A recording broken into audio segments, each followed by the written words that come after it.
As Salt Lake City moved to the orange phase of the state's COVID-19 recovery plan, health officials gave the green light to have up to 20 people at social gatherings. Black Lives Matter!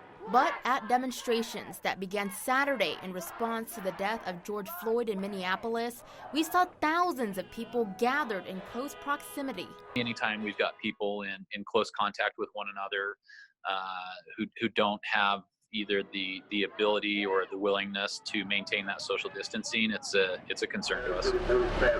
Hidako explains exposing yourself to a public area with large groups of people that you don't know makes it hard for health officials to properly carry out a process called contract tracing if you catch the virus. We'll try to nail down anybody who they may have been in contact with while they were potentially infectious. Obviously, in a situation like the protests that we saw, that becomes very difficult to do. He says they won't know the impact of these protests for at least a couple more weeks. That's about how long it would probably take to identify cases that may have been contracted at one of the protests based on the incubation period of the disease. Experts say those who attended the protest should monitor themselves for symptoms. If they experience any, they should get tested and isolate themselves until they get the results.